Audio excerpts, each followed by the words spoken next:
Mercredi 27 juillet, il est 7h. Il faut bien noyer parce qu'en dessous c'est sec, il y a d'énormes points chauds, surtout en dessous des racines. Vu la superficie du feu sous l'Andiras, c'est un travail de fourmi. À la une de l'actualité, empêcher toute reprise du feu, guetter la moindre fumée suspecte sous la broussaille. C'est ce que fait ce pompier à l'Andiras en Gironde. Un travail harassant que nous avons suivi. Reportage dès le début de ce journal. Après les commerces priés de lever le pied sur l'énergie, le gouvernement se penche sur la consommation des particuliers. Économiser le gaz et l'électricité à la maison. L'exécutif convoque tous les acteurs du logement aujourd'hui. Geoffrey Branger nous dira ce qu'il faut en attendre.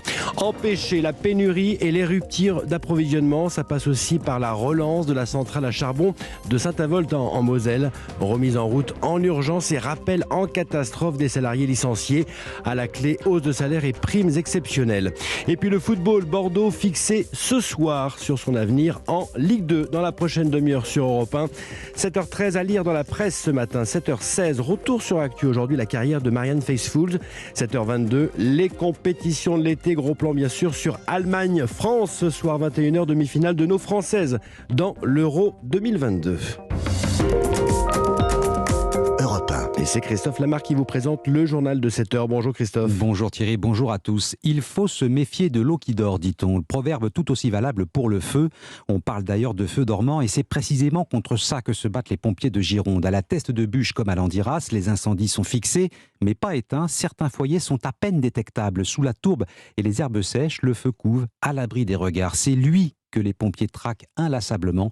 Notre envoyé spécial Benjamin Péter a pu les accompagner. Reportage. Regardez, si vous mettez votre main, sentez la chaleur. Des fumées s'échappent du sol. La commandante Stéphanie Martin soulève cet amas d'herbes et d'aiguilles de pin, cette tourbe qui complique le travail des pompiers. C'est de la feuille, c'est de l'herbe. Le feu va se consumer tranquillement à l'intérieur parce qu'il va avoir suffisamment d'air. Il va s'enterrer et il va couver.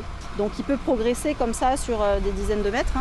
Et puis à un moment, il va remonter et ça s'embrase. Plus loin, l'adjudant Nicolas est à la manœuvre. Venu en renfort des Vosges, il arrose copieusement le sol. Il faut bien noyer parce qu'en dessous c'est sec, il y a d'énormes points chauds, surtout en dessous des racines. Après on va procéder à du grattage. On va essayer de gratter la tourbe pour la soulever et arroser. Vu la superficie du feu sous l'Andiras, c'est un travail de fourmi. Dans ce hameau de la Bune, proche de la commune d'Austins, Alain, le propriétaire, a déjà dû rappeler les pompiers à 7 reprises. Pour lui, si le feu est fixé, c'est loin d'être terminé. Ce sera totalement fini quand tout sera sous contrôle et puis que justement il y aura les reprises potentielles auront été écrasées. Et ce qui pourrait nous aider, c'est de la pluie, quoi, et il n'y en a pas à venir. Et les pompiers ne s'attendent pas à ce que le feu soit déclaré définitivement éteint avant les fortes pluies du début de l'automne. À Austins, Benjamin Péter, Europe 1. Et cette lutte contre les incendies, ce sera l'objet d'un dossier complet dans le journal de 8h. On vous révélera en exclusivité le coût financier de l'intervention des pompiers en Gironde au plus fort de la crise entre le 14 et le 23 juillet. Des incendies qui restent toujours d'actualité en France. 300 personnes ont été évacuées dans l'Hérault. Le feu s'est déclaré sur une colline à une vingtaine de kilomètres de Montpellier. Il a déjà parcouru plus de 1000 hectares. Les gendarmes ont fait évacuer le village d'Omla et confiné les habitants de Saint-Paul et Valmal. Aucun blessé à déplorer. Incendie sans doute d'origine criminelle, c'est la piste privilégiée par les enquêteurs. Économiser l'énergie, réduire la consommation de gaz et d'électricité dans les maisons et les appartements. Le ministre du Logement convoque tous les acteurs du secteur aujourd'hui. Et après les commerces et les bâtiments publics, l'exécutif se penche sur les particuliers autour du ministre du Logement et de la ministre de la Transition énergétique. On retrouvera donc les professionnels du secteur de l'immobilier. Geoffrey Branger, la lutte contre les logements énergivores, ce sera le dossier prioritaire du jour. Eh bien déjà, il s'agit d'une première prise de contact. Les ministres devraient notamment inaugurer la création d'un groupe logement, une sorte de conseil consultatif composé de nombreux acteurs de l'immobilier et du bâtiment. Un objectif à court terme, œuvrer pour la sobriété énergétique. Ce que l'on ne sait pas à cette heure, c'est le contenu et le calendrier souhaités par le gouvernement. En revanche, ce qui est sûr, c'est que les acteurs du secteur ont de nombreuses attentes. Ils souhaitent en priorité la révision du calendrier de rénovation énergétique. Jean-Marc Torolion, le président de la Fédération nationale de l'immobilier. L'Europe a le même calendrier que celui que nous proposons. Plus de logements KCG en 2030. Ces logements G concernent aussi bien les copropriétaires et propriétaires occupants que les logements destinés à la location, que ce soit le parc social ou le parc privé. Oui, parce qu'aujourd'hui, ce calendrier ne concerne que les locations et impose qu'elles soient classées au minimum D. Un objectif impossible à atteindre selon les professionnels qui n'ont déjà plus de place dans leur carnet de commandes. Autres attentes du secteur, assouplir la législation autour des travaux de copropriété ou encore augmenter le montant des aides à la rénovation. Geoffrey Branger du service économie d'Europe 1. Puis Bruxelles impose d'ailleurs aux pays européens une réduction de 15% de la consommation de gaz.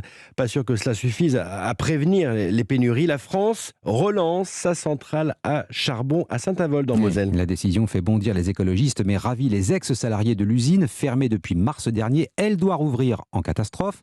On a donc rappelé les licenciés d'hier pour la remettre en route. Mission de court terme qu'ils ont acceptée, mais la direction a dû accepter d'augmenter les salaires. Reportage à Saint-Avold, Mélina Fachin.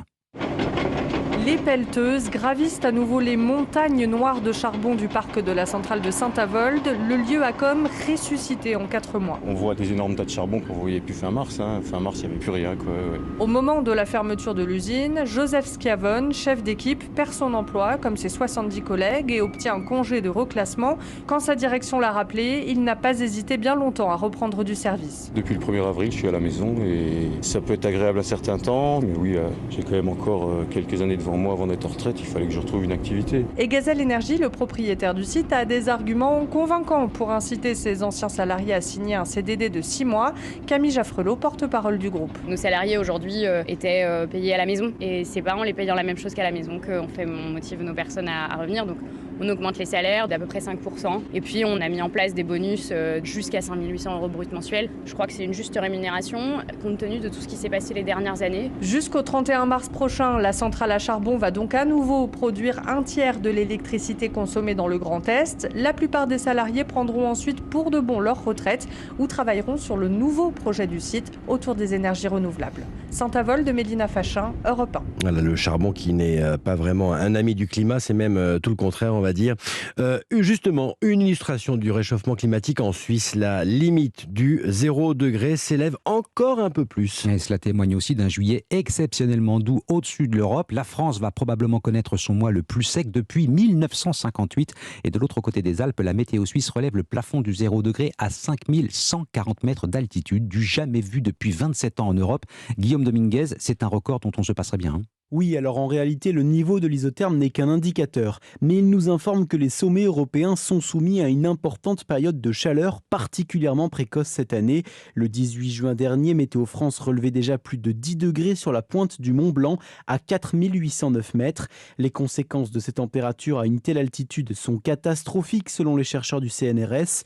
Fonte des glaciers et du permafrost, apparition de torrents et de glissements de terrain, disparition d'espèces végétales et animales, des effets qui risquent de se faire sentir dès le mois d'août en France, selon le géomorphologue Ludovic Ravanel, spécialiste du climat de haute montagne. On a quand même un certain nombre de parois qui sont plus ou moins en limite de stabilité et c'est encore la glace présente dans les fissures qui assure le rôle de ciment. On arrive à des profondeurs de dégel qui sont de plus en plus importantes. Il est très probable que l'on assiste effectivement à des phénomènes rocheux, des chutes de pierres, des éboulements et des écroulements assez importants au cours de la deuxième partie de l'été. En Italie, un tel scénario catastrophe s'est déjà produit cet été. Le 6 juillet dernier, l'effondrement d'une partie du glacier de Marmolada a fait 9 morts dans la région du Trentin. Guillaume Dominguez, adopté, l'Assemblée vote le projet de loi de budget rectificatif en première lecture. La majorité a pu s'appuyer sur le soutien des Républicains pour faire passer son texte.